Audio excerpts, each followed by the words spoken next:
and welcome to Beyond the Trip, a psychedelic therapy podcast with me, Dr. Esme Duff. During this podcast, I'll be bringing you conversations with thought leaders and other inspiring humans, exploring a wide variety of themes relating to the use of psychedelic-assisted psychotherapy in the healing of human distress. Whether you're an aspiring therapist, already a therapist, or just simply interested in the emerging field of psychedelic therapy, then this podcast is for you. Join me for a journey into the psychedelic world.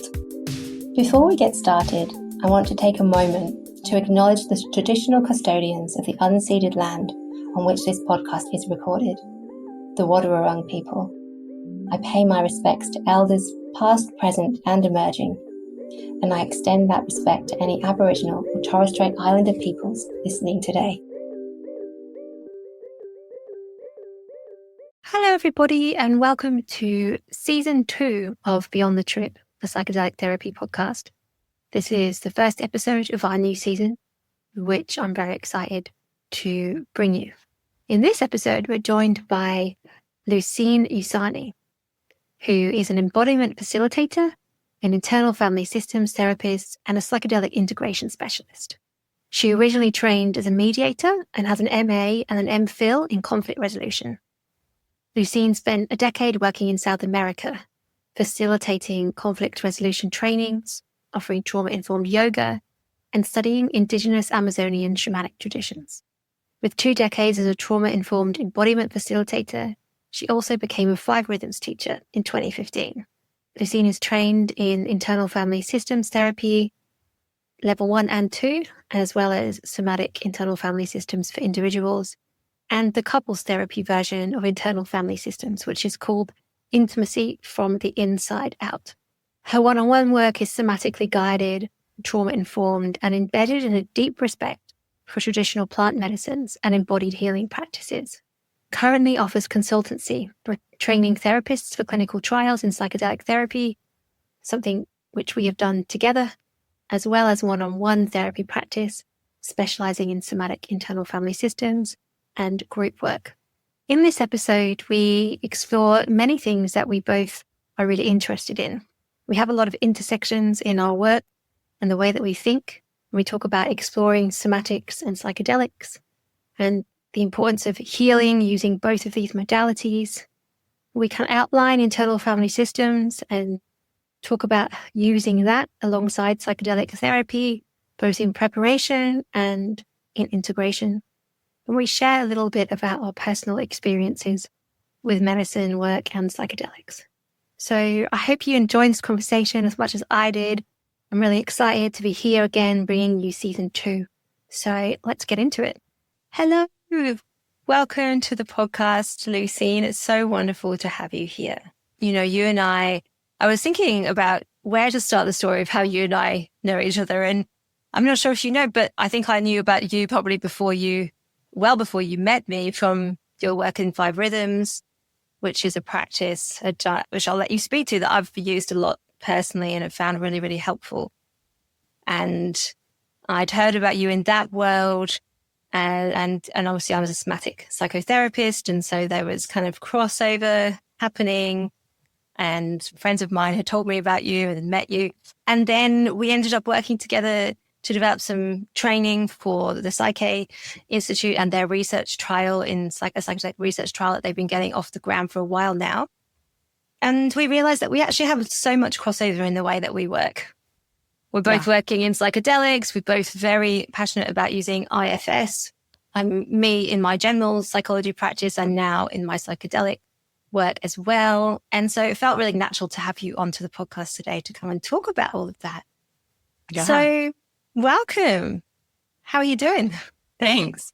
Yeah, I was saying before we hit record, I'm so passionate about all of this work, the somatics, the IFS, the psychedelics. And I literally woke up in the middle of the night, just like overflowing with things to share. So I'm really excited, clearly, to be here. And it's great, as you said, to have people to share with that have such overlapping experiences, especially coming from, because that's what's curious about us, right? We come from very different approaches to those worlds. But I always think there's something about, that idea of like all roads lead to Rome. It's like if we all come from these really different backgrounds and have all sort of recognized there's this like overlapping, I think that it's like the confluence of those things. Like it's not just IFS, it's also embodiment. And it's also, those things are so supportive together. There's a part of me that's like, well, it must be true if we all come to it from such different perspectives and find the same thing. So.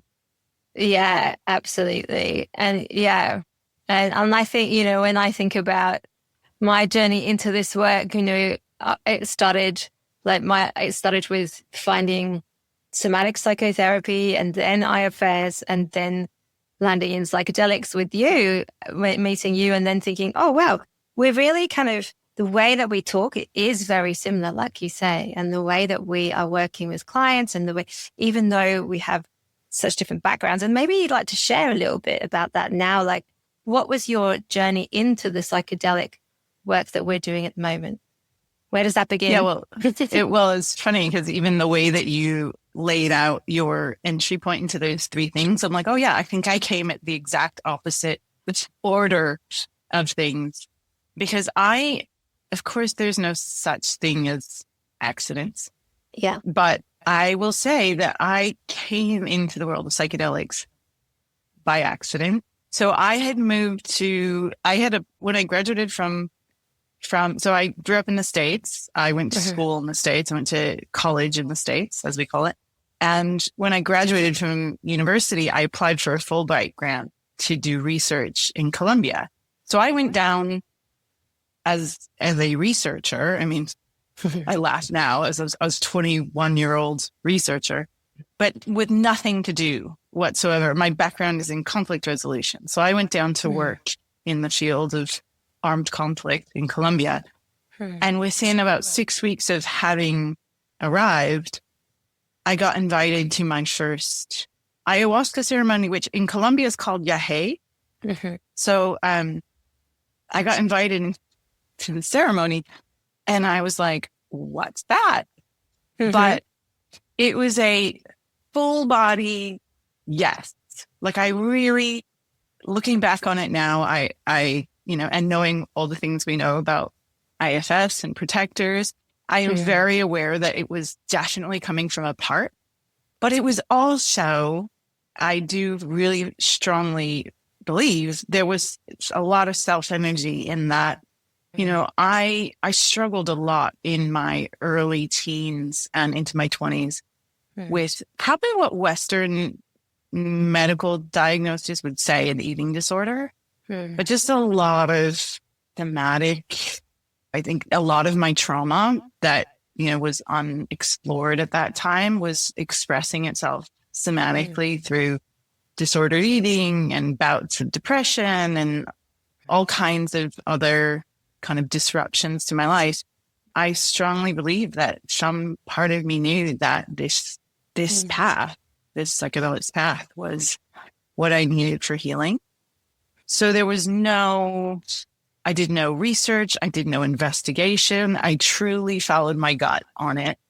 And that started this whole process, initially in Colombia, of working with the shamanic traditions there, and then eventually led me to Peru, where I started working kind of more purposefully with the Shipibo healers and ended up working as a facilitator at an ayahuasca center and facilitating a lot of retreats. So working with, groups of people for many years. So it really was something that I found my way to for my own personal healing and received so much personal healing, like for 8 or 9 years before I then started to hold space for other people.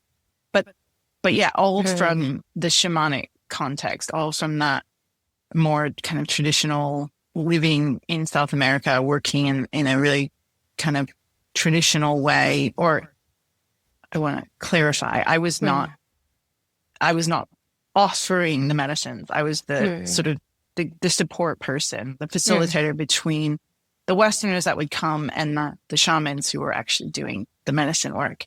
But ironically, again, I think a lot of what I learned that applies now to the Western clinical approach was all about what we didn't do at the time to prepare people who are coming from this Western context of very, very specific, like the traumas that we experience in the Western world are very different to the traditional, village life that originally the shamans developed these rituals and ceremonies to hold space for. And it was only through having that experience that I went, oh, wow, like we need to put some filters in place and we need to support people. Yeah. Yeah. We need to bring, we need to, if we're having Western people coming into these spaces, we perhaps need to bring some of that kind of healing from the Western perspective into those spaces. And we can talk a bit about that in a moment. Before we get too much into this podcast, I wanted to just maybe, for those, because there's going to be all sorts of people listening, and some people will know a lot about IFS and some people won't. And so I think, I just want to clarify a few things around definitions and how we're talking so that people can kind of make sense of some of the words that we're using. Does that sound all right?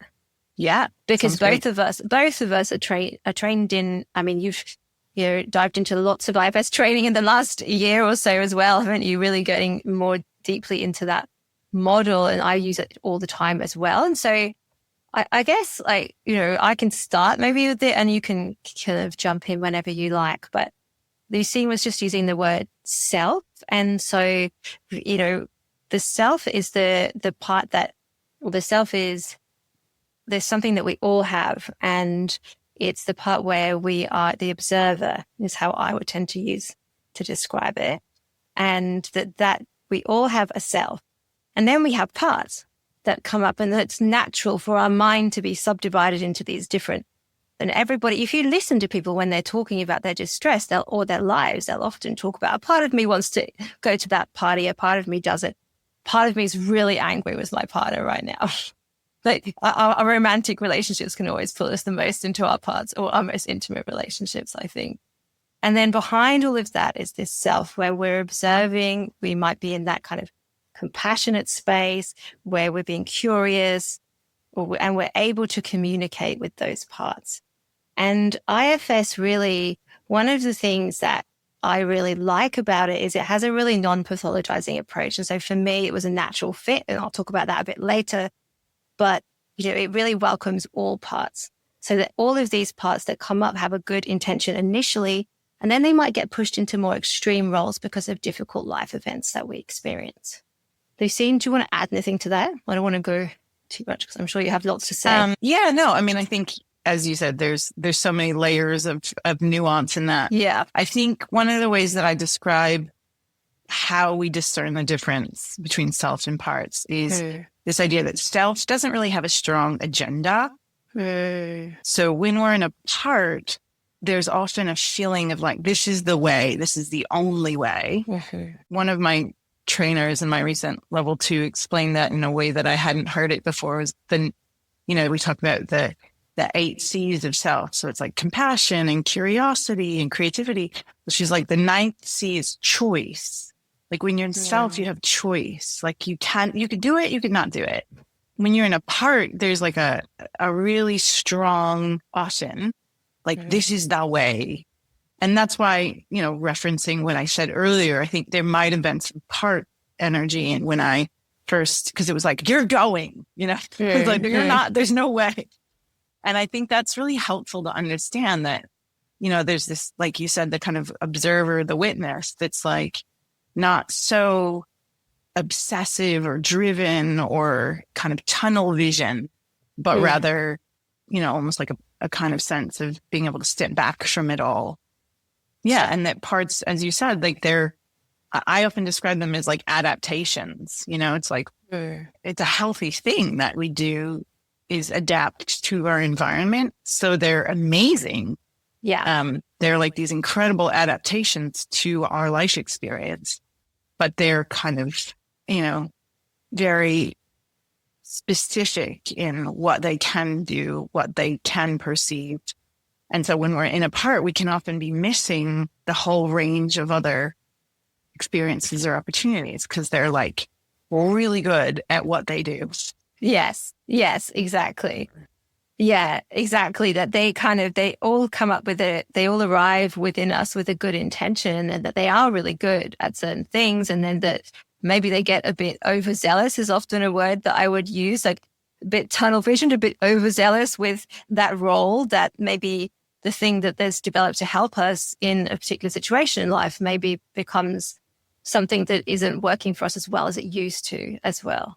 But we'll probably get more into that later. And I think why it felt like a natural fit for me is that so much of how I was trained was it was very much about if someone is in distress and sitting in front of you, rather than thinking about it from a diagnostic medical model perspective, it's not about what's wrong with you, but what's happened to you and why you've developed these amazing, again, like strategies to help you in the world that then maybe have become an extreme role and attracted a label of something from the medical model, like an OCD label or something like that, rather than coming at it, which is a bit unusual, I think, for clinical psychologists, but that was my training and it's always been my ethos. And that you come at it from a much more holistic approach, looking at why that person has come to be sitting in front of you with the distress that they have in the particular way that they have had it. Yeah, I would wish that was the approach that more people. It's interesting because I've also done some training in process oriented psychology, and there's a very similar ethos there of like. Look at the whole surrounding environment and sometimes like, what is this symptom trying to help? And IFS has such great language around like, if that wasn't happening, if that part wasn't there, what would be there? And that's like, to me, that question has opened so much, not just in my own personal exploration of my parts, but with clients, when you ask the question, if that wasn't happening, what would you be feeling? And so often this part that we think is a problem is actually protecting us from, some underlying despair or depression and so instead of, as you said, pathologizing it or making it a problem, that ethos of IFS of assuming that everything is there for an underlying positive intention just is such a game changer. Just that perspective is such a game changer for so many people to approach their depression or their anxiety or their, whatever that, disordered eating, which is where IFS started as actually this is an attempt of my system to try to protect me in some way. And so I don't have to hate it. Exactly. That it's changes huge. It so much. Yeah. It's huge. It's huge for the people we work with. And it's also a real shift in the mental health kind of lens in the general medical model mental health lens, isn't it? I think it really represents that. Yeah, absolutely. I don't want to take us too far away from your journey, Lucine, because I feel like, I want to go back there for a moment. So you were researching in the jungle and then you kind of stayed for, how many years was it? Was it 9, or did you say, or more than that? I was in South America for 10 years.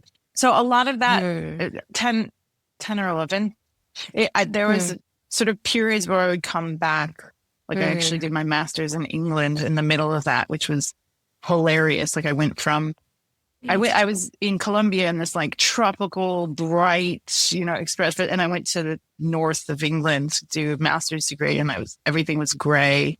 And what a contrast. I walked out of the house one day wearing like bright turquoise pants or something, because that was just how you roll in Colombia.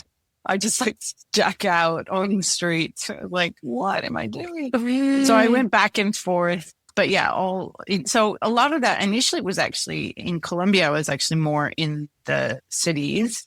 And then when I moved to Peru, it was, in the in the Amazon. Mm. Mm. Yeah. And I really liked what you spoke to at the end there, kind of thinking, okay, right, we need to bring in something to help us work with people who are coming with kind of, because I'm sure that people like yourself and many others came there to work on kind of these traumas or experiences, challenges from the Western framework. So it kind of makes sense, doesn't it, that we might want to bring in something a little bit different. Yeah. And it's funny because one of my roles when I was working in an ayahuasca center was to serve as a translator between the shamans, who it was quite interesting because, of course, their first language is Shipibo, and they spoke sort of broken Spanish. So I spoke Spanish and then broken Shipibo, and then people would come in English, and they would do these consults with the shamans where they were trying to express what they were there to work with. And it was very much, they were coming from the Western perspective, almost treating the shaman like, psychotherapists. Like, here, let me tell you my childhood trauma history. And like, I would explain, I would explain to the shamans, I would translate what they were saying, and they would just kind of look blankly. And I started to realize, like, this isn't just the language that's a problem. It's literally like these different worldviews that are just not, first, they did not understand a lot of our Western, like, the feelings of abandonment and neglect that we have from, being left by our parents to go out into the workforce, or like, because you're always with family there. There's always some extent, so like some of the stuff that people were coming with that was obviously profound and meaningful for them, they didn't have any context for. The shamans didn't have any context for why that would be so painful. It just wasn't something they, worked with. But then also, so much of the kind of earth-based knowledge and wisdom that developed around these plant medicines has a whole different kind of framework. So a lot of it, I often describe it to people as like, a lot of it is similar to like Chinese medicine. It's very related to the elements. So it's like, when they're looking at someone's energy in the ceremony, they're seeing, imprints, energetic imprints, and they relate that to the elements and to different plant spirits and to where our energy is kind of all bunched up or is not, like, the cheese not moving, to use a framework we understand a bit more. But they don't overlay that onto that's your abandonment wound from. So it was like trying to bring these things together in a way that felt like, not, and I don't necessarily think that the shamans needed to understand the individual's childhood trauma history. It was like, we needed to, as the participants need to understand what's going on for us. And that kind of, I think, overlays into this idea of why I think now, looking backwards, IFS would have been so useful or so helpful to help people understand what was happening for them, and almost like who's driving this experience. Because that's the other thing, is that I now, in hindsight, look back and go, wow, so many people would come with so many expectations, and I think it's probably a fair generalization to say there's so much like projection onto the role of shamanism, and like that the shamans are these like, healers that are like, have the capacities to heal things within us that, and it's like, as I say this, I have incredible respect for some of the healing that I have received in those experiences that cannot be described in any kind of rational context. So it's like, and here's why I love IFS, it's that idea of multiplicity. It's like, can we hold these two things at the same time? Like, you can receive incredible healing, and like, there is a way that one has to be engaged in the process to try to kind of like lay back and let the healing be done to you. Yeah. So many things that would have been really helpful to kind of explore a little bit more. Like, is there a part of you that is expecting something or hoping for something that ultimately might result in disappointment? And if so, how can we address those expectations up front? Yeah. Because I think ultimately, and I don't want to jump ahead of where we're going, but that's a lot of what we call backlash. That psychedelic backlash is all of these unexplored or unconscious hopes or expectations or beliefs of the silver bullet magical healing that then when we return to life, then inevitably a lot of the conditions still remain, that there's this sense of crushing disappointment and hopelessness that what we imagined was going to happen didn't. Yes. And I had so much to say on that. Sorry, but, I know, no, I we're threw going to so get much right at you. into but I think like so much of what you're speaking to also makes me think around, it's like, I think when you're working in a different cultural framework of any kind, but also just when you're working in mental health in general, it's really important to remember that like the diagnostic labels that we use are socially constructed. They were designed, they were words that people came up with for a collection of things that they'd noticed in Western humans a lot of the time, like in society. So when I worked in Myanmar on the Thai-Myanmar border, there's no word for depression, for example. They don't know what that is. They feel things in their body. Interesting, they do have a word that describes kind of the physiological sense of trauma. And in a lot of my cross-cultural work in refugee mental health, there's often a word that's very similar to our word for that. Although I'm sure not always, but that what happens to the body when we're afraid or we're in a traumatic experience. But these things like depression or obsessive compulsive disorder, they don't have those words. And so, and then if you have a person stepping into a particular framework, like an IFS Shabibo shamanic framework with this idea of I'm going to cure my depression, but there's no concept within that frame. It's tricky, right? Because, and I think the expectation piece is also fueled by the wider psychedelic field in general, and this like magic bullet kind of thing that's being thrown around. There's not going to be a magic bullet for trauma or for mental health issues because there is so many complex layers that create them in the first place within our society. So it's not going to be about just giving someone a thing, sending them off to do a bit of work on, and also there's probably more, but I'll stop for a moment. Yeah, no, you're right. And I think what I named, there were like so many various different overlays into it. It's like one is about, from an IFS perspective, like what are the agendas that are even bringing us there in the first place? And, is that setting us up for ultimately that backlash or that kind of pendulum swing of like, I thought this was going to be perfect.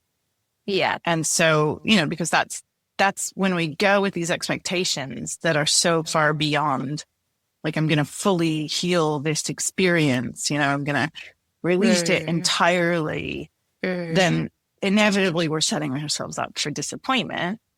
So there's that one piece about how do we work with helping people to see what agenda is kind of behind.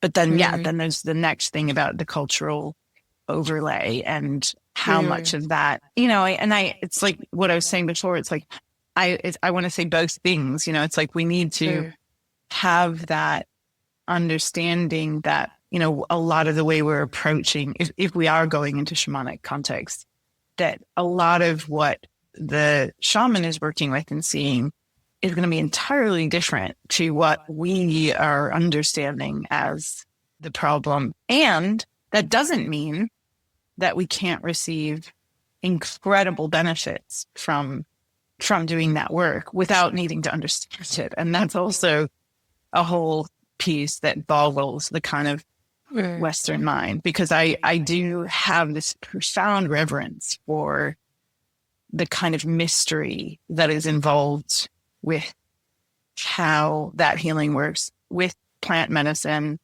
with plant medicine in itself, and then in the shamanic context, I know I have personally experienced physical healing that I cannot explain for any other reason. Yeah.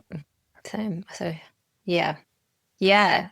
So much of it is so hard to put into words. And I would say the same, that there's things that I've felt and experienced that have felt so mysterious to me with psychedelic medicine work. And that's okay, I think.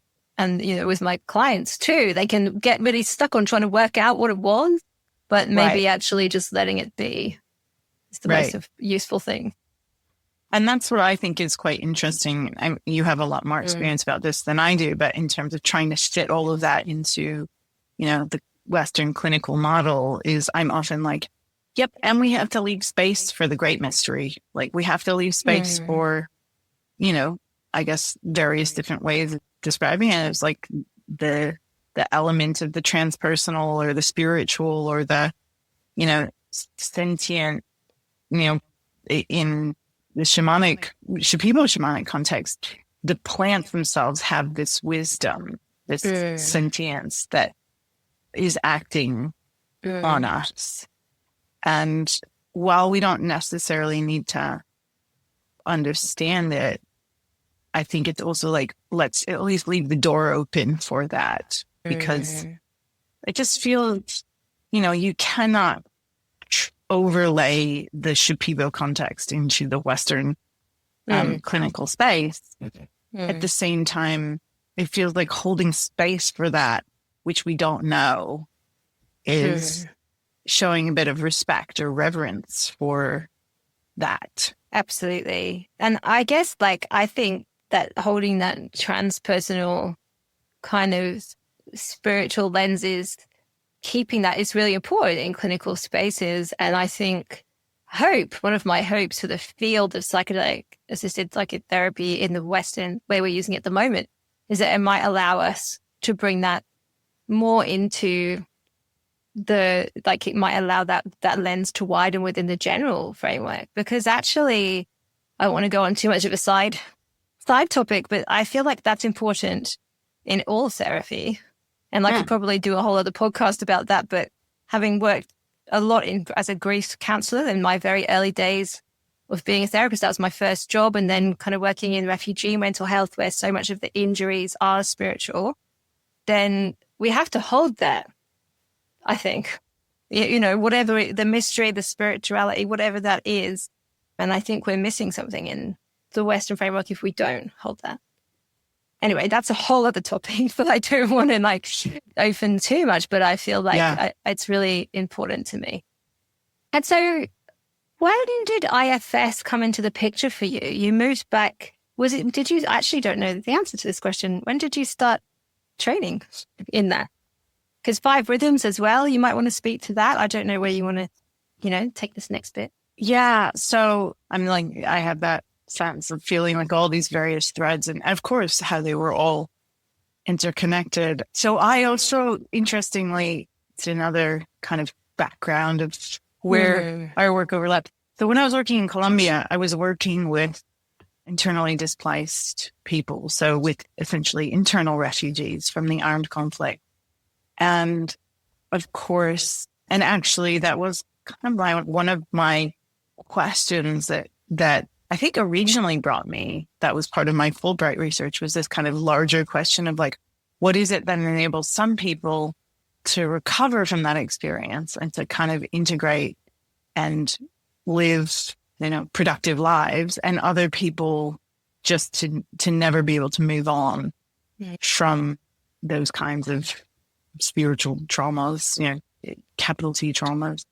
So I worked a lot with internal refugees and actually guerrilla or paramilitary soldiers, so people who'd left the kind of civil war environment and moved to the larger cities to try to start over. And that question that you're describing was the kind of, that unanswerable, because I think some of it is really about the transpersonal. It's about, and this is obviously a huge research question that's been done in so many different context about resilience and, is it about having had a, supportive childhood, that allows that kind of resilience later in life. But one of the things that became apparent to me was that so much of how people were experiencing their trauma was in the body, was, through those kind of somatic symptoms of whether they were able to work with that or not. And so I started getting really interested in different modalities. Again, of course, this was so much guided by my own experience because I was experiencing so much trauma in my body that I started pursuing the things that were helping me. So I found that yoga was really helpful and learning about yoga and meditation. So then I trained as a yoga teacher. And then at the time I did my yoga teacher training in Boston was when Bessel van der Kolk was doing the trauma-informed yoga research. So I was like, oh, okay, I'll go down that path. So I sort of kept taking the things from my life experience that were helping me and then applying them to people I was working with. And somewhere along that journey, this is bizarrely how it all happened. When I was living in England, one of my housemates was a psychiatric nurse. And one day she was like, you have to come to this thing. Exactly the way the yahe happened for me. She's like, you have to come to this thing. I'm like, what is it? She's like, it's called 5 Rhythms. And I was like, let's go. So in that bizarre, 12-month period that I was living in the northern England, I discovered the practice of the 5 Rhythms. And it is very interesting. It was exactly like my experience with ayahuasca. It was like, oh yeah, this is it. Because in that period of my life, I was really, I guess now we probably say I was in a state of sort of depressive dissociation. Like I really was not in my body for a lot of different reasons. And when I came to the practice of 5 Rhythms, so the 5 Rhythms has this particular way of exploring embodiment. In what we call a wave. So it explores this kind of quality of movement, these sort of 5 different, I'd say, essential energies, and how we can give them expression through our physical form. And when you put those 5 different rhythms or 5 different qualities together, they make what's called a wave. And the founder of that practice, Gabriel Roth, this practice actually developed side by side with Gestalt. So they were both working, Gabriel Roth and Fritz Perls were working together at the Echelon Institute. So there's a lot of overlap. And the reason why I share that is because the 5 Rhythms has its own parts work. So this is all coming together. That's actually how I first got my first introduction to parts and working with parts was actually through the work of the 5 Rhythms, where we explore in this body of work called Mirrors, we explore how parts show up in the body. So that's actually how I first came to know and experience this idea that, I have parts and here's how I can feel when I'm in a part versus here's how I can feel when I'm in more of what we call self, where it's just, I feel more open and available and present in my body. So 5 Rhythms, I think, was my first opportunity of really experiencing self-energy in a non-psychedelic space.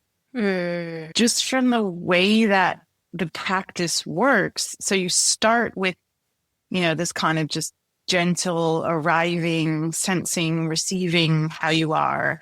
And then you work into kind of more, it sort of builds up and there's more like expression and engagement. And then you get to the rhythm of chaos where you kind of, there's a lot of, it depends how it's, I call it my home rhythm. Same. It's like, this is, and there's a lot of the kind of intention is around non-resistance. So like letting whatever is moving, move.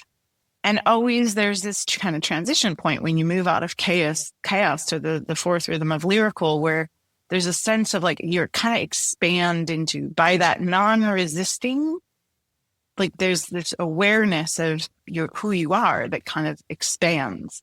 And that's what I would say is kind of the part stepping back and accessing self, where there's this kind of larger sense of like, I haven't gotten rid of my grief and I haven't gotten rid of my pain, but I've stepped into this larger space of like, oh yeah, I can hold that. I can hold that because there's more of me here.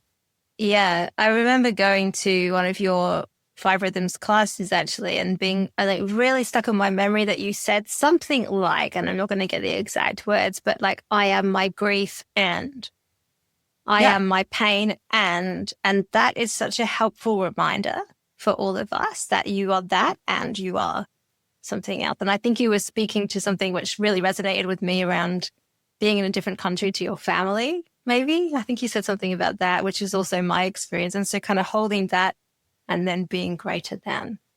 And I think IFS also really teaches us that, doesn't it? That we have multi different parts of us all the time that are there, and we are the both and, right? Yeah. And psychedelics also give us that real kind of perspective of this and this, both and.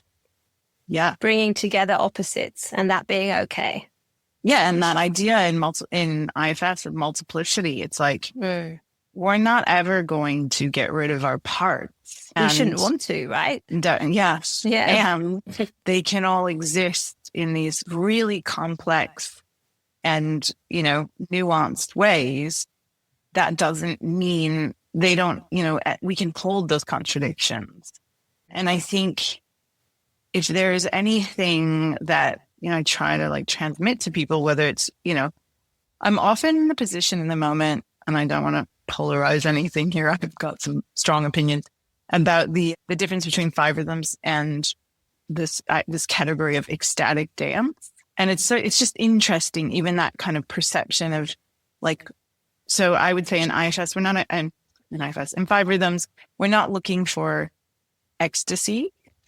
We're like, you actually start by going down, like descending. The beginning of the practice is by going down into your feet, going down into the earth. We're not trying to transcend our suffering. We're actually trying to be able to be with it. Yeah. And, I would say that's also the thing about what makes a difference between a helpful psychedelic experience or a, potentially one with a lot of backlash is like, I'm not trying to transcend this aspect of myself. I'm actually trying to kind of expand my awareness so that I can hold it. Yeah. Yeah. I think, for me, I don't know, like, I think for me, 5 rhythms has always been such a helpful way to process my emotions, and also like that kind of piece of, I actually used to go a lot after work when I worked at the torture trauma service. And I'd go directly from work into a 5 rhythms class, and really helped me to move a lot of what I'd been holding from the day through my body. And I think it's really, and you can, even just listening to your description, you can see how it can be such a beautiful fit between 5 rhythms, IFS, and psychedelic work. And I think they really do. And anyone listening, by the way, 5 rhythms is all over the world. So I'll put a link to some information about it, but there's a very good chance, you went in the north of England for the first time. I got my mum into it. She's going in Bristol in the UK. There's Melbourne has plenty. Australia has a lot there. It's everywhere. If people are interested. Yeah. And it really was for me. So I moved, another like very bizarre story, that I moved from Peru. I was brought to Australia to open up an eco retreat center, all of which was laid out in place by ayahuasca. But there's too many stories to tell. So when I came from, working for 10, 11 years in South America, where these circles are, first of all, it's the traditional environment and it's part of the culture, but also it's legal to work in the psychedelic space. And I moved to Australia and I experienced this crisis, which I think was actually probably a big part of what was happening for me in England of like, how am I going to stay in touch with this? Like, how am I going to be able to keep accessing this state of being when I'm not in the psychedelic community anymore? And the first thing I did when I landed anywhere, and still what I do to this day, is I get online and find where's the nearest Five Rhythms class. Because it felt like there are very similar gateways into very similar states of being that can be accessed through the body. And I'm going to say that now because we may touch on this later when we talk about psychedelics and protectors and, when is it a good time and not a good time. I've described myself recently in the last recent years as like, I feel sometimes like I'm a psychedelics bouncer for a lot of people. I'm like, maybe maybe just slow it down a little bit. So having people know that there are other access points to similar states, where you can, start with, and I don't necessarily think that Five Rhythms is the only way, but there is a pathway to be able to access some of that feeling and experience in the body in a kind of more, I'd say, grounded container where you have more sense of agency over how much you're feeling and not feeling. I think it's really helpful for people to know that there are various different pathways to self-energy. Absolutely. I think that's really important.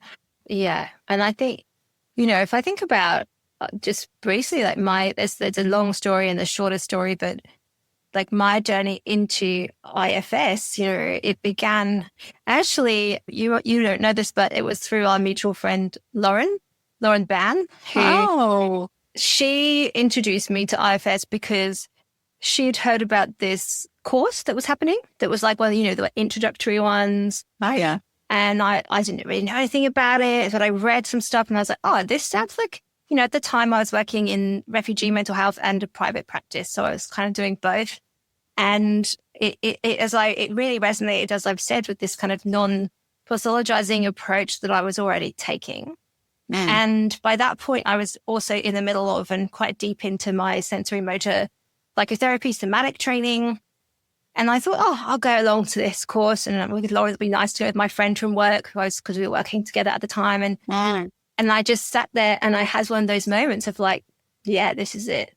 This is the therapeutic modality that I really want to dive into more in terms of using with my clients. But also I then went and sought individual IFS therapy for myself. And I had ways to be with the traumas that I've experienced in my life and the challenging experiences that I've had that I couldn't get to with other types of therapy that I had never. I peeled back the layers and was able to do that thing you was just speaking to, of like holding the grief and holding the pain, and in a way that just hadn't been possible for me before.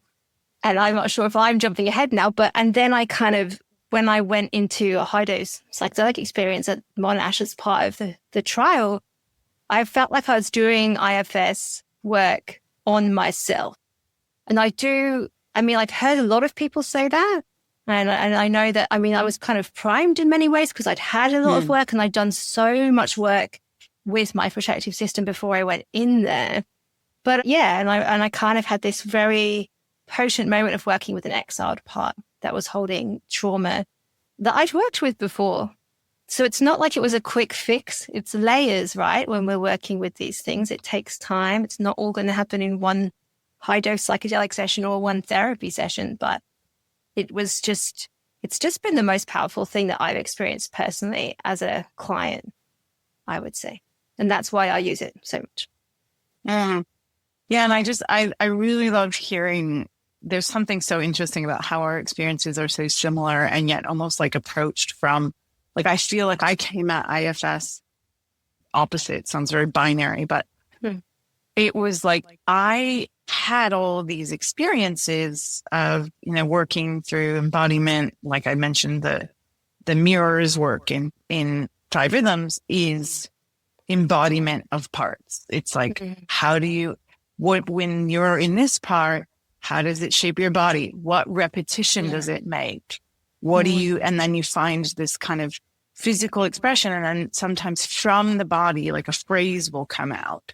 And so I started learning about parts just through exploring these physical shapes and these movement repetitions and like, like, oh, that clenching in my jaw. Like, what is that? If I just give all of my awareness to that clenching and I let it happen, what is it saying? So that's how in 5 Rhythms, we explored parts. And so then when I discovered, so I was actually doing parts work with people through the body. And it was actually one of my clients that was like, oh, you mean like IFS? And I was like, what's that? Because, and then so as I started reading about it and learning about it, it was like, this is the language that completely matches what my experience had been, both through psychedelics and through embodiment. Like even the idea of like, working with exiles, it's like in the shamanic world, it's called soul retrieval, it's like you bring back these parts of yourself that have been exiled, not allowed to live in your body because of, trauma. So it was like made, as you're describing it, like for me, it made complete sense. But it was like someone had finally given me the language and then the like really clear and specific step-by-step protocol about how to lead people through something that I had initially experienced. Just, like you have the experiential version of it and go, how did that happen? And then IFS is like step 1, step 2. And so it was just such this incredible gift because it was like, oh yeah, this is exactly matched what my experience was. So it just felt like this perfect fit.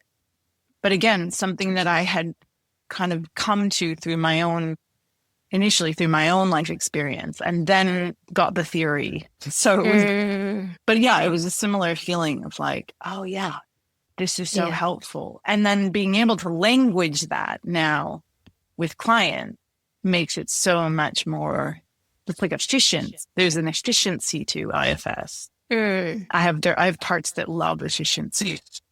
They're like, what's the fastest route to get this point across? I mean, the thing that I hear the most from clients is that it gets me to, or it gets them to, a depth of processing or experience that they haven't been able to get to with other things. And my experience of using IFS, both personally and with my clients, is that it can feel somewhat on the edges of psychedelic in terms of people might experience big feelings in their body. Some people get we were talking about this just before we went on air, like for some people it's very visual, for others it's very somatic.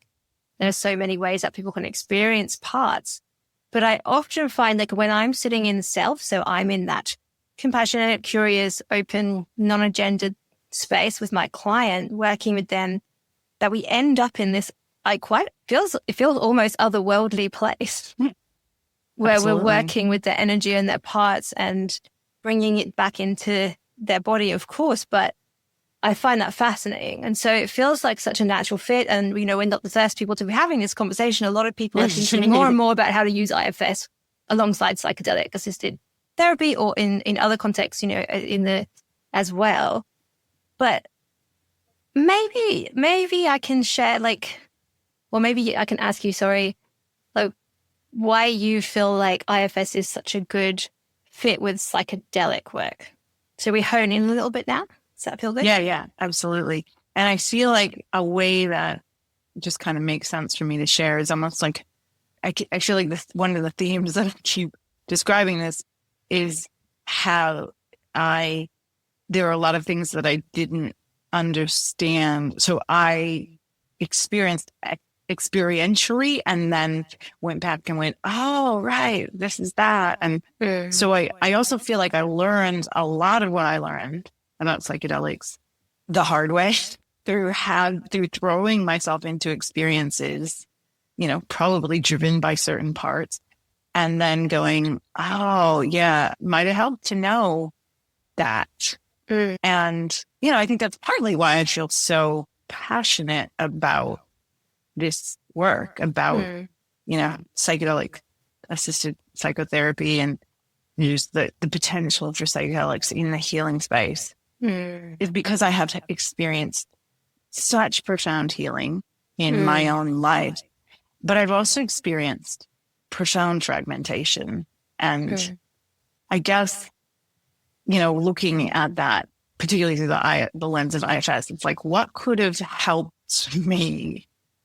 So I think the idea of understanding our protective system, understanding that we have these incredibly wise protective parts that show up. And again, this is this conversation that we were having before off air, but particularly in my experience, my parts show up somatically predominantly.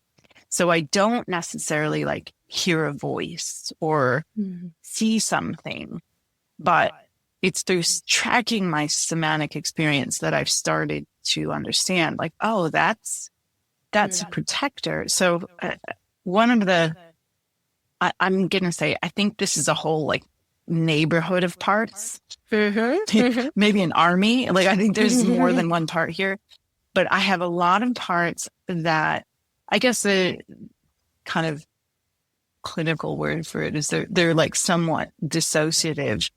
But the way that they show up is through kind of decreasing my emotional and physiological, like my sensations. So kind of numbing, but not in an overt, like you would never, seeing me from the outside, you wouldn't necessarily go, oh, she's dissociative. Like, it's just like someone just dialed down the intensity on my experience.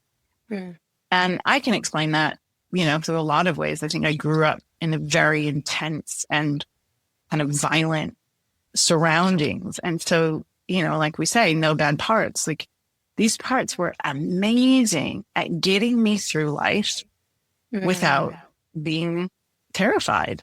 And there's so many things that I've done in my life experience, like going to work in Colombia with ex-guerrilla soldiers.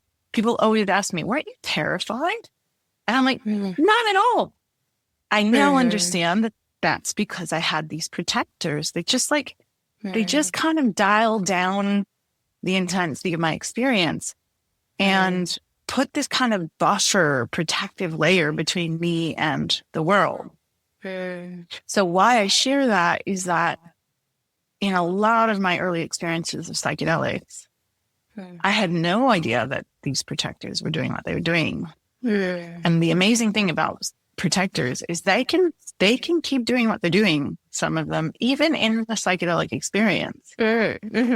So for years, I used to think that I needed a lot of medicine to feel anything. And so for years, I'd have this experience where I would be that person that would keep going back for another dose, keep going back for another. And I thought that I needed so much to feel, to access what other people were accessing. And then I would get to this point where, I had so much medicine that, I think about this one particular experience, which I now realize was profoundly healing, but I literally experienced myself fragment into thousands of pieces. I had no sense of where my body was. Like I was actually, I think I was speaking, but I happened to be in ceremony with a dear friend of mine who I trust deeply. And I just remember saying to her over and over, can you touch my leg? Can you show me where my leg is? And I was so terrified, so far beyond what was therapeutic. Like, I experienced this profound sense of being lost in the void. And thankfully was in a safe enough space with this dear friend of mine who brought the shamans over. And I literally experienced them like pull each fragment of my being together. Like, I experienced them piece me back together which I'm, so profoundly grateful that I had that support. I have had other experiences similar to that where I wasn't in such a supportive environment and completely unable to navigate and, kind of keep myself safe. But when I look back at that now, it was like I was overriding these protectors who were like, no, not ready. No, don't want to let go. No. And I was just overriding them with more and more medicine. Yeah. Until I got to that point of fragmentation that was so terrifying that for years afterwards, I had so much terror around drinking medicine because there were parts of my system that were like, we're never doing that again. Yeah. Yes. Yeah. So just that sense that at the time, if I had had some guidance around understanding that these are my protectors and that they're actually here for a reason and that they're my friends. Yeah. And that there are ways for me to work with them to check in, is it okay for me to go into this experience? And what are their concerns about? And how can I help resolve some of those concerns? And are they willing to soften? Which now, working in that way, I take such small doses. I mean, I actually, as you're describing, like the more I work with IFS and embodiment, the less dosing I actually experience myself. But what I realized was that I didn't ever need those high doses. I have a highly sensitive system. It's just that I didn't have the process and the awareness to ask these protector parts to soften back. Yes. And engage in the experience. Yes. Well, thank you for sharing that. And because I think it's so helpful. Like I'm listening to that thinking, now, most of my work in this space, working with clients has been, all of it has been in a trial space. So apart from, people come to me also for integration after, so they might have done psychedelics somewhere else. But when I take people through that whole process, it's, has been through with about 3 sessions of psychotherapy for preparation, then a dose, 3 integrations, and then a dosing session with medicine, and then 3 integrations. Or I was known as the therapist me and my diet partner, the most people that got onto the placebo arm of the whole trial. So actually my experience was mostly working with people for about 10 psychotherapy sessions with some dosing with a high dose antihistamine in there, because that's what we used as our placebo. But what that actually meant was I've actually had a lot of experience now working with people for a long time before giving them medicine. I mean, could be longer too, but that's, it's 10 weeks of 90-minute sessions is quite a lot. And a lot of what we were doing was working with and getting to know their protective systems. And those people had really deep experiences, I think. And I don't know if they're looking at this data on the trial, but I would be curious to see how those people did versus the people who had less psychotherapy. And I'm sure they probably are looking at that. The results are not out yet, but intuitively, it felt really helpful to me to get to know people's protective systems first and to get permission.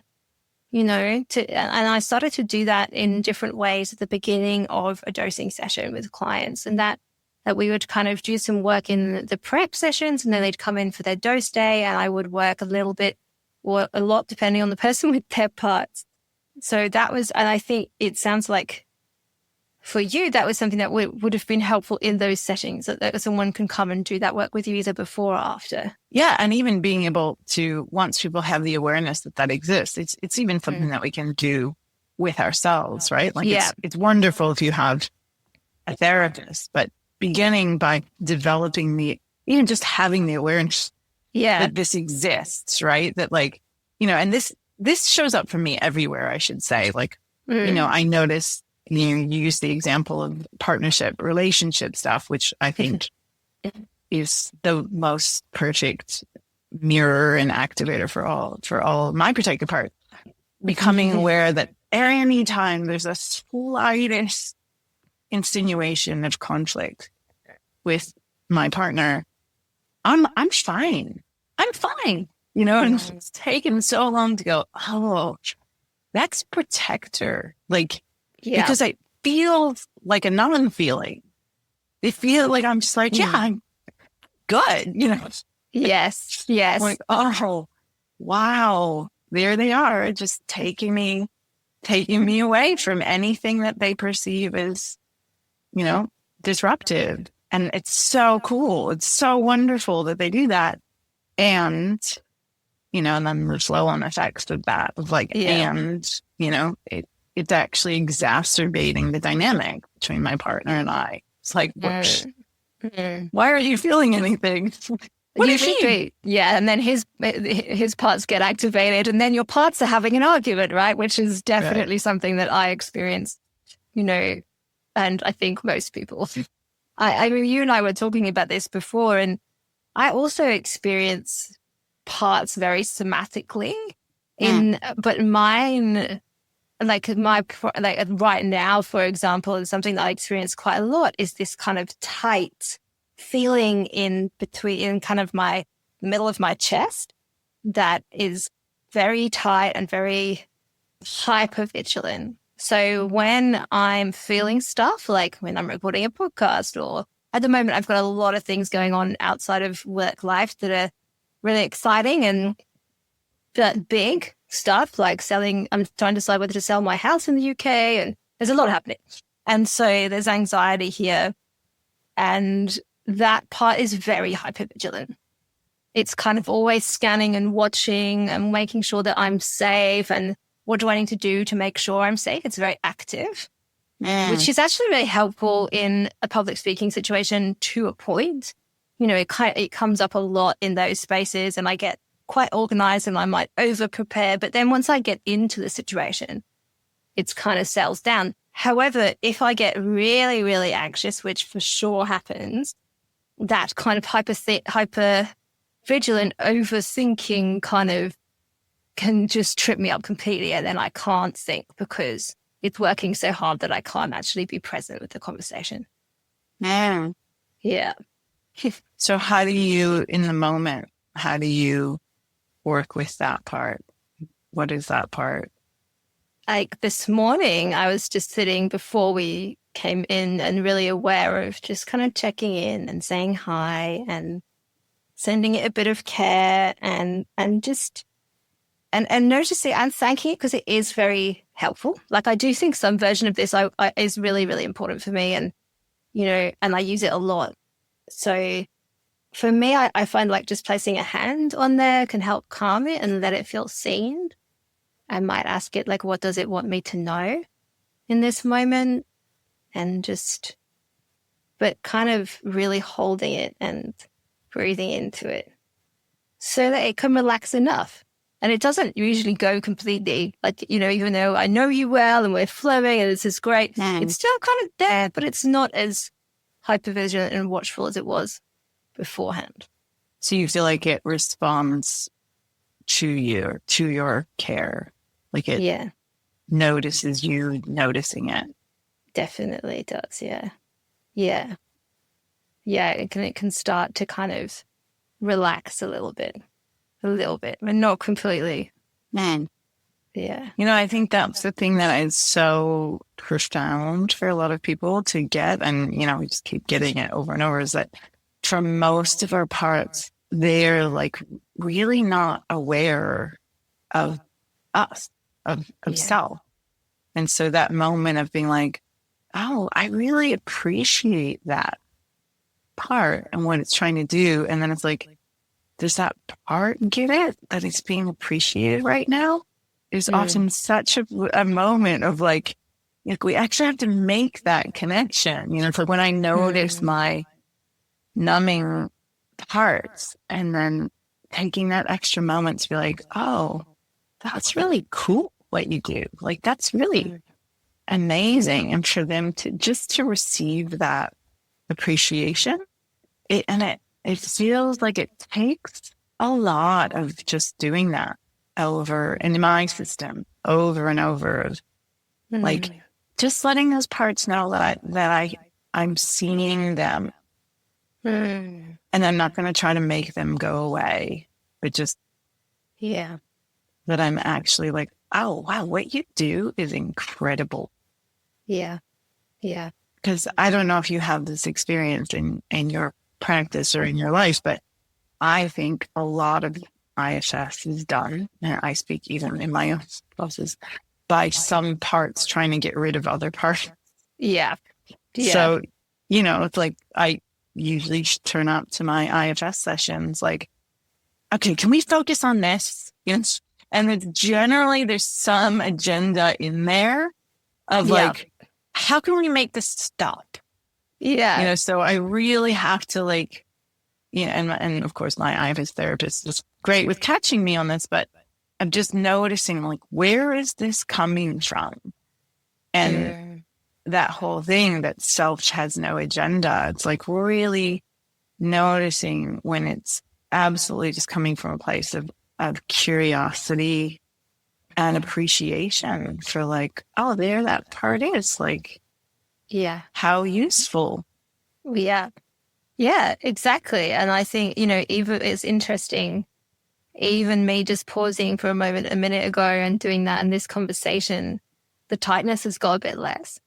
And it's like, even that additional check-in has helped it to kind of settle down just a little bit. And I agree, like both me and my clients will often say, oh yeah, I'm really grateful to this part, but I just also wanted to, but the subtext thing, and I also wanted to go away. Right. And so it's so natural, like, of course, I totally understand that, but you have to be tricky with people and catch them when they do that. And catch myself, right? Because it's like, the same. It's like we have these amazing opportunities when we're sitting in a session to have a therapist ask those questions for us. Like, so how are you feeling towards that part? Because it's like until you actually check in the next layer down, it's like, oh yeah, no, it's great. But I'd like it to stop.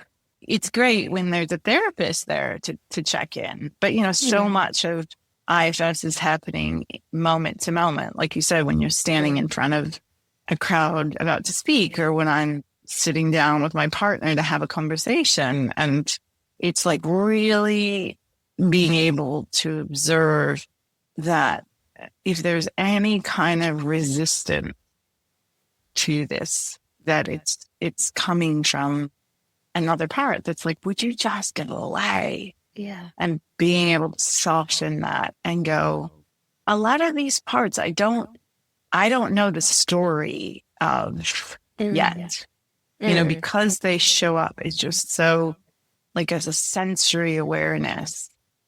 It takes a while in my system to know the story of my parts, but just to approach them from this awareness that, a lot of them, they're pre-verbal, I think, which is why, Somatic IFS is for me has done such a useful, they don't even necessarily have words. And, I'm often curious about those ones like in the gut, in that kind of vigilance, which I also have in my system, just alongside of the dissociation, I've got the hypervigilant. And I sense them as like really like, this was happening, probably like before I had access to words. It was just like my way of, trying to be safe in a world that felt overwhelming and scary. Yeah. Bringing that awareness that this isn't a rational adult behavior, but that like it's a very young, early response to life just kind of helps. In my experience, just helps to kind of soften the judgment towards it. Yeah. Oof, thank you for sharing that. And I feel like that's so important, that idea that some parts, and maybe quite a lot, might be pre-verbal or non-verbal and don't have words. And I think we talked about this a little bit off air, and I think it's an important thing to say is that, everybody's experiences their parts differently. And we have so many experiences before we learn to talk. And also, like for me, I was in an incubator for 10 weeks as a baby, right? Because I was preemie and I was born really, really tiny. My body was the length of a Bic pen, oh my God. And my legs were the longer, but yeah, it was super tiny. And so I'm sure that some things developed at that point.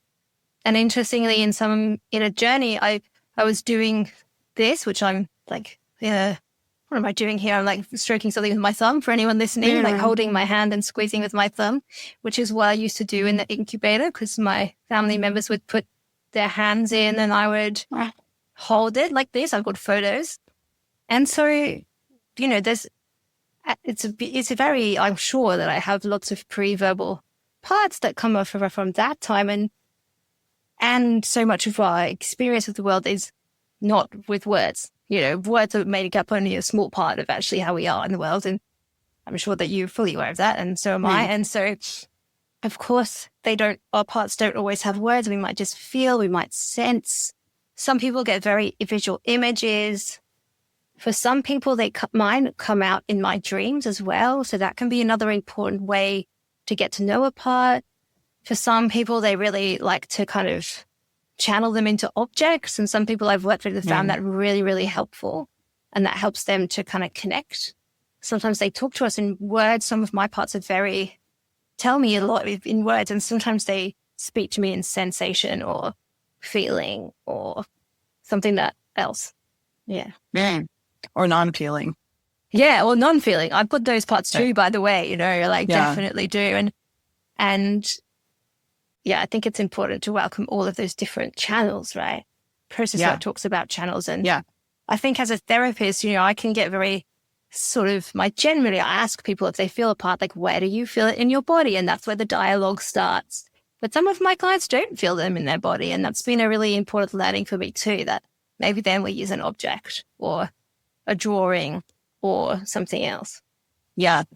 Yeah. It's funny how all these different modalities add like extra elements to support each other, and the idea of, process work and the channels and understanding, what you might have a main channel that you tend to experience your parts in. And then there will be some that are beyond that, and how to help people to perceive that and tune into how they know what they know. And it was interesting. This is my experience. This might not be scientifically accurate.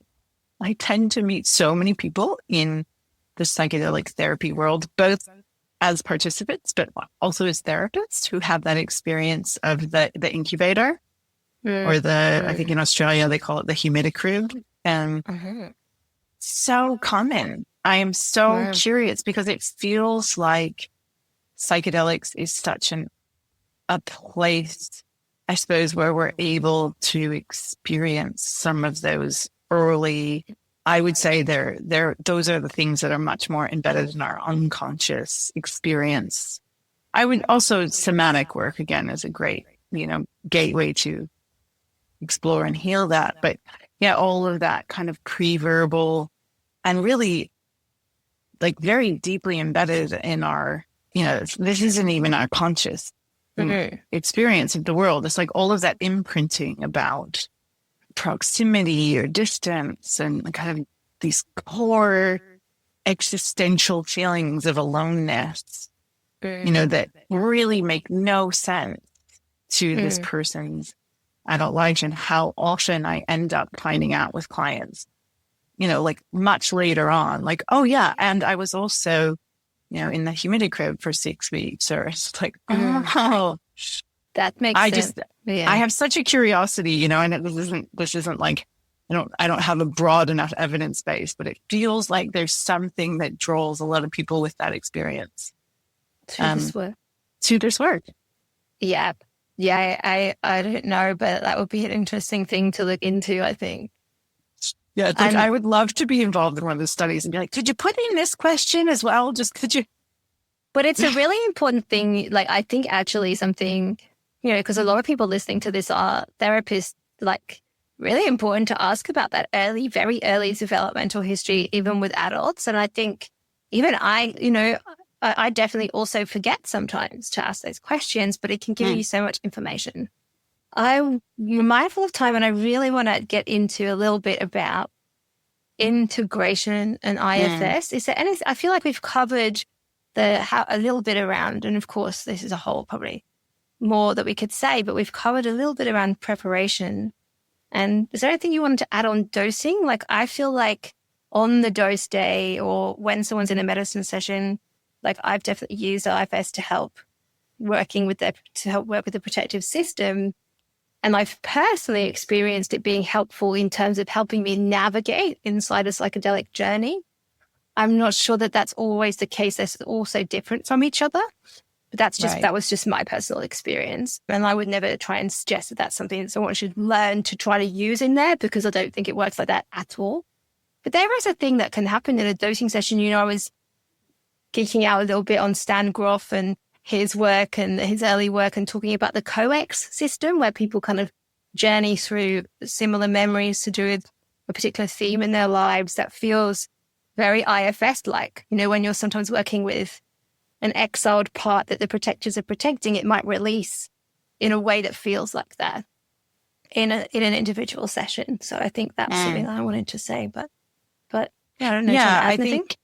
I agree in that, because a dosing session can be so different depending on medicines. First of all, some medicines you're more accessible for conversation. Other medicines are so profoundly somatic that actually trying to do any kind of work is potentially not either accessible or not helpful. There's such a broad variation. I think it'll be hard to speak to without going really specific into each one.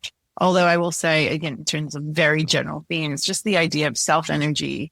In IFS, self-energy is the healer. Self-energy is the therapist.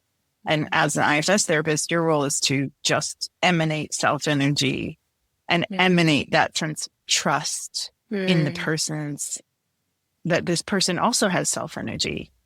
And, I think if there's any one thing that one could take from that, and it matches so many different, the idea of the inner healer, so many different kind of modalities have that idea that, I think one of the best things that one can do, especially if you're not trained as a therapist, I know there's a lot of contexts where people are working as a sitter or even a space holder, emanating that staying in your own self-energy of trusting that this person's internal system has what it takes to work with and integrate.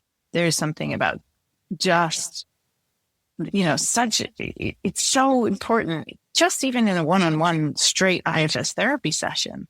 So many parts get activated that want to help, like all of my therapist parts that are like, oh, we could do this, or, and they're out figuring things out, and how my job as an IFS therapist is to work with my own parts and go, hey guys, you can step back a bit. Thanks for showing up right now. I'm okay. I've got this. And I think the reason why that's so much more important in psychedelics is we're so sensitized to what's happening in the space that when you're in a dosing session, having particular time, if the therapist is activated, if the therapist is worried, like that can cause this whole cascade of secondary effects of feeling the other person's distress or worry or concern, like, oh, something bad must be happening if this other person is activated. Totally agree. Yeah. And I think that's where the IFS process your job in that space is to work with your own parts. Yeah. And to calm your own system. And to be in self. And I think thank you for bringing that. It's really important. And I can remember a lot of the time in the trial work, really intense experiences are happening in front of you. And so you can get pulled out of self into a part. And I think having working in a dyad, having someone else with you is also can be really helpful in terms of assisting both of you to kind of be in that. And I think, I've said this on other podcasts in this series, but like getting to know your own therapist parts before you do psychedelic assisted therapy is probably one of the most important things. Like really know that rescuer, that wants to jump in when the person is really having a big emotional release, because you could interrupt that.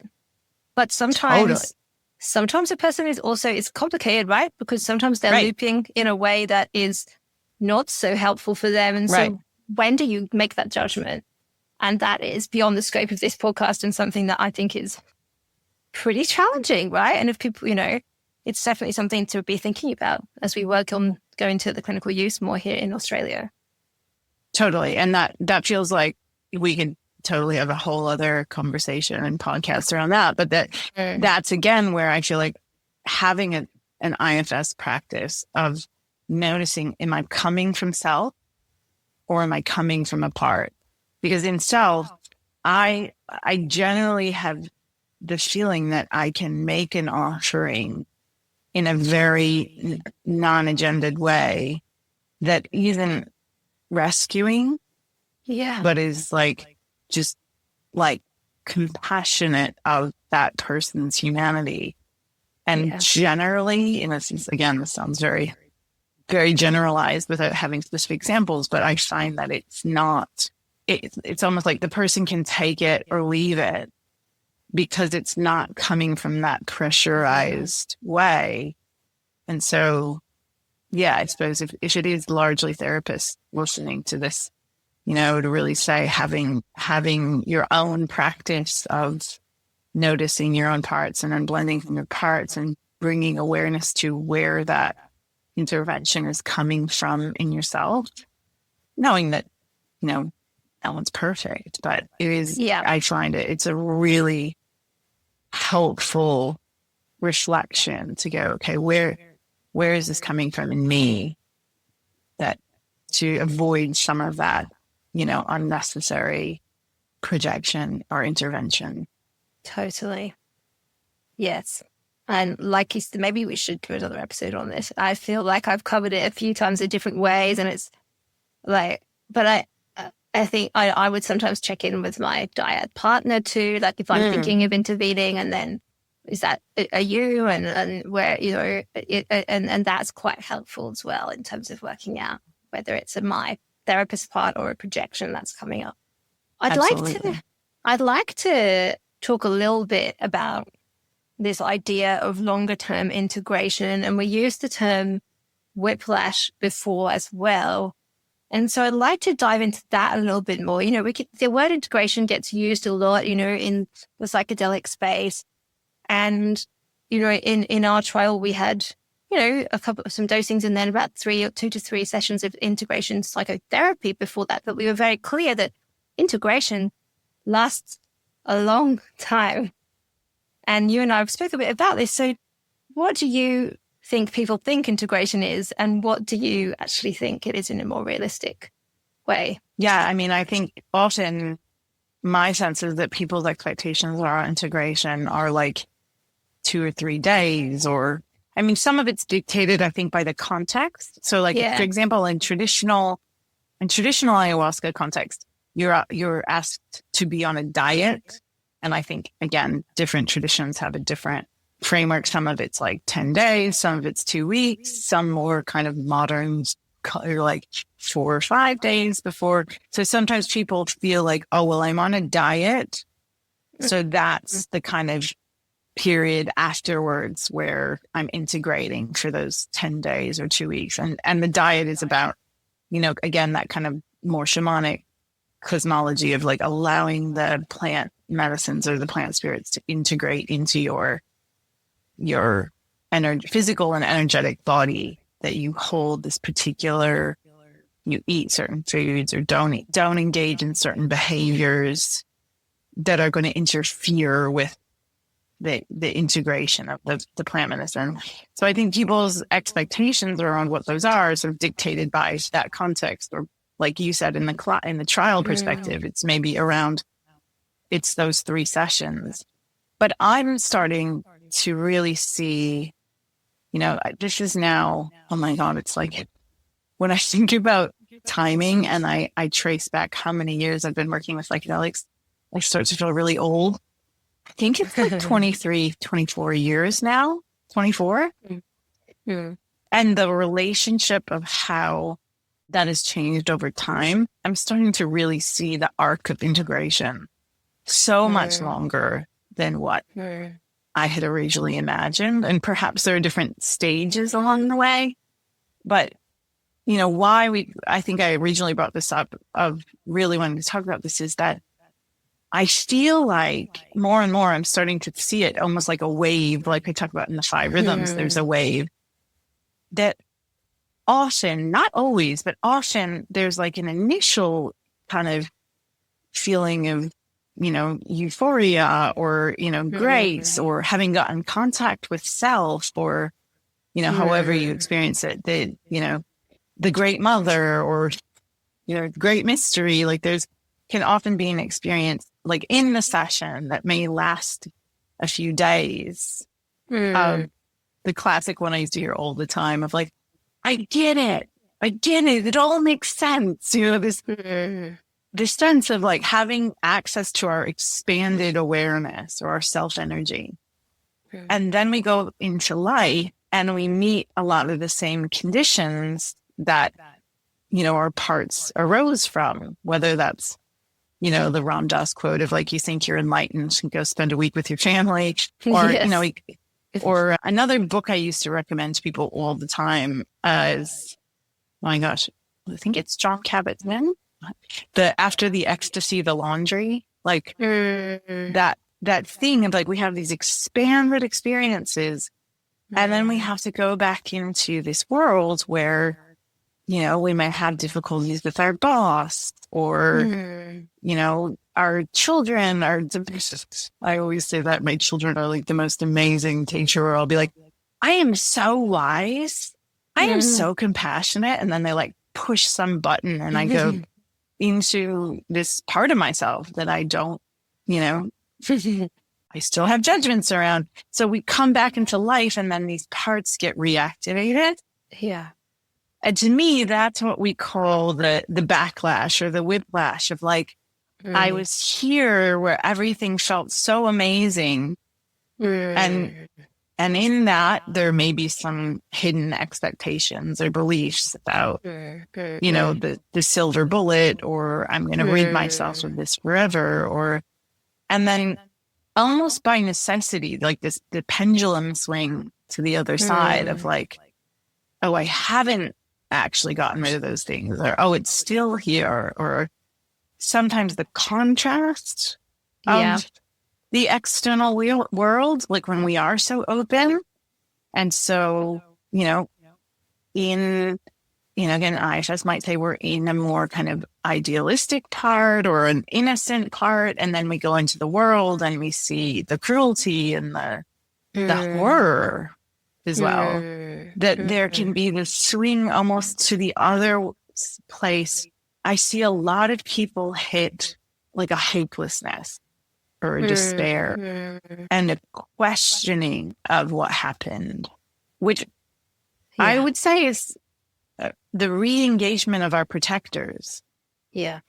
And some of that, I do think, in my own experience, can be helped on the front end by really gaining consent from our protectors, really understanding, are there any agendas in here that are setting up unrealistic expectations? Like really a lot of the prep work that we're talking about of like really understanding who's driving this experience and who's not been included. Like, do I have protectors that are really not wanting? Because, we touched on this earlier, right? But it's like some of these protector parts that are dissociative or depressed, or they're also protecting something. They're protecting us from something. And so when we override them without their consent, and then we come back into this experience of our imperfect reality, some of those protectors can double down. Yeah. Yeah. I mean, I think one thing I don't know how we're doing for time, but I wanted to share an experience that just briefly, there's a lot I could say about this, but, you know, when I had my psilocybin journey, as part of the trial, you know, I connected in with some really beautiful things around, which I spoke about before, around connecting with all of the women in my family. So my mom, my grandmother, my auntie, and I had this expansive experience of being connected to them and birthing nature through my body. And it was very kind of, whoa, out there, beautiful. And then that night, you know, also in there, I'd kind of done like moving through, I witnessed different areas of my life and I was moving through them.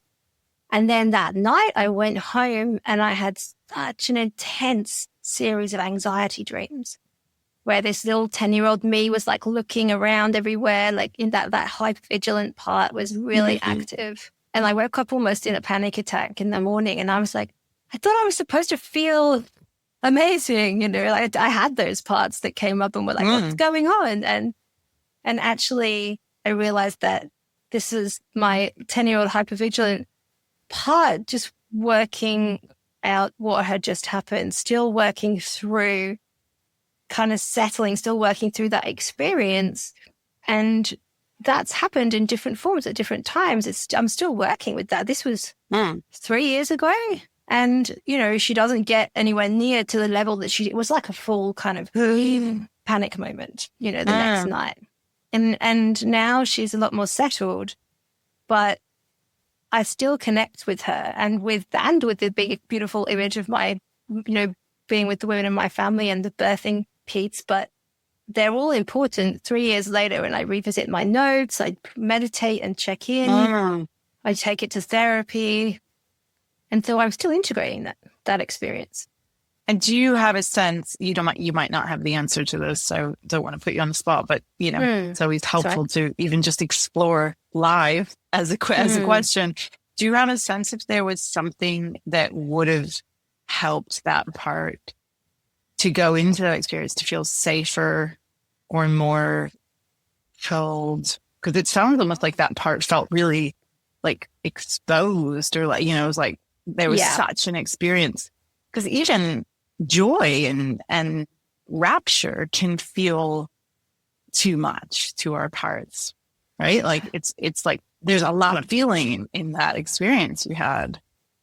Yeah, I wonder if, you know, had I done a little bit more parts work with myself or therapist around getting permission from my protectors, if that might have made a difference. I'm not sure, but it's certainly been important afterwards. And I think what has made a difference is seeing the truth of that the experience itself was still working its way through long after I left the dosing room, long after the therapy.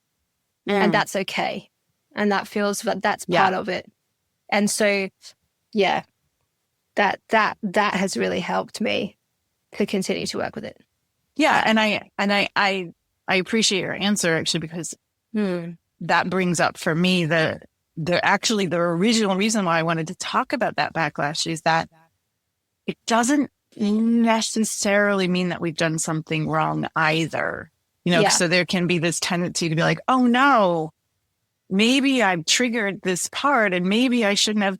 And I think what I'm hearing you say, or what I think is my reflection on what you're saying, is that it's almost like a natural rebalancing that has to happen. And yes, it's still helpful to each time, like we learn more, like, oh, maybe I need to give that part of myself attention and every time I have an expansive experience. But also that is it's like almost like a natural part of the process that we go, you know, it's like if the pendulum swings this way, it's going to swing a little bit back this way. And it takes time for it to land. And when I'm saying time, I'm now starting to see that time is like a span of years. I think that some of my psychedelic experiences that I've described, that, you know, even that fragmentation that I experienced, like, and then years afterwards of fear around, you know, going into psychedelic experience, and then how that then influenced my approaching with more caution. And then, but like over time, I would now say that was a profoundly healing experience. But my system took a long time to integrate that, and like the pendulum going back and forth until it settled.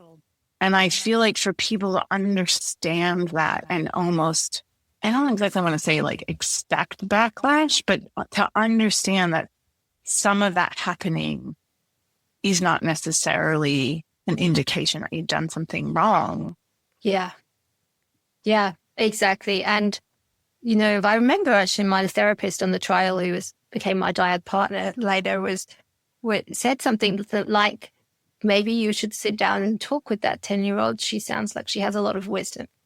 And so that was really helpful. And that was what I did. And of course, if I was him and working with a client, I probably would have said something similar. And I think it is really important. And I think it's really important if we think about the ecosystem and how we are rolling this out. You know, if we're not careful, people will think it's supposed to all finish after the 9 sessions or whatever it is. And I just certainly haven't been saying that to clients I've worked with in the clinical spaces outside of trials, but I've said, like, this takes a long time in terms of expectation management. But yeah, we have to be careful to elevate that. And that was kind of one of the things that, wasn't it, that you and I wanted to really talk about on this podcast. Yeah. So I'm glad we have got there. Yeah. And that idea, like, it's not necessarily going to finish in those 9 sessions, and that you're not necessarily going to finish feeling amazing or resolved, and that, you know, like that is still, it's still working in us over a long period of time. And that's where this idea of what other practices, whether that's having ongoing IFS or whether that's doing 5 rhythms or whether that's like meditation or what is that? What are the ongoing practices that help us to kind of keep checking in with the parts of ourselves and bringing awareness to the fact that there's over a long process that's happening on a subtle level over time that we can stay present to, so that we don't go into that you know, it's like another analogy that I use a lot is that, like, expanding and contracting, like all of our organs do that. That's how we live, you know, not just our lungs, like all of our organs, they expand and they contract. And when we have a really expansive experience, there is a contraction that happens. That's part of digestion. So if we think of integration as like digesting in a psychic way or an emotional way, digesting our experience, then expecting that contraction as part of our integration makes it a lot less scary or overwhelming. Yeah. Beautiful. I think that's a really lovely place to end the conversation, Lucine. Is there anything that you want to say before we finish, or anything that you haven't talked about that you wanted to mention? Just that I think, you know, I'm really appreciating these conversations. I'm really appreciating the openness of like how different perspectives and different modalities can serve and complement each other. Yes. You know, like there was something you spoke about at one point, which like my kind of hopes for this space. And it's really like, you know, I feel like having come from such a different background in that kind of shamanic world, and I'd often gone like, how do these things fit together? And I don't have the answer to that, but more just the ethos that we're just embodying here of like, how can we complement each other's experiences and perspectives, you know, just approaching it from that curiosity as opposed to, you know, a kind of fixed, like, well, this is the way, which seems so obvious, but sorry to cut you off, but it does seem obvious, but I think I see a lot of, sometimes see that not happening. And that is one of my intentions with this podcast is I don't think it's to bring the both ends, right?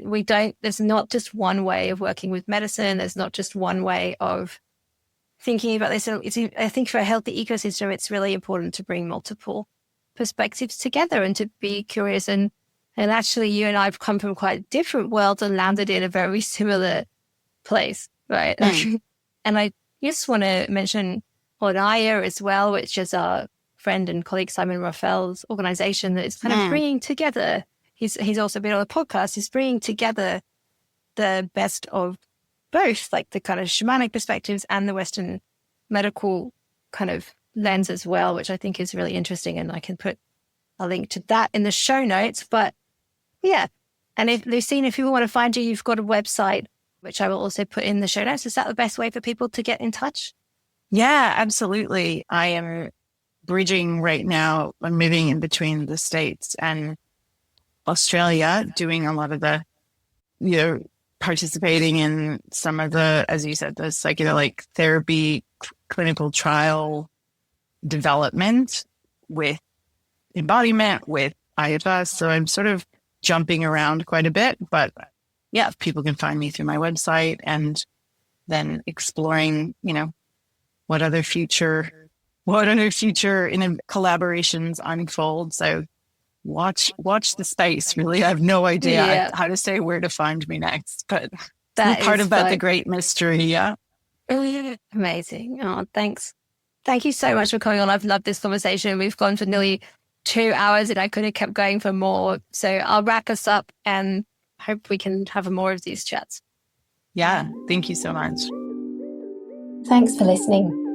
If you're interested in following along on the journey with me, check out my Instagram or website details listed in the show notes. And if you enjoyed this episode, please leave a review and share this podcast to help get this important conversation out to more listeners.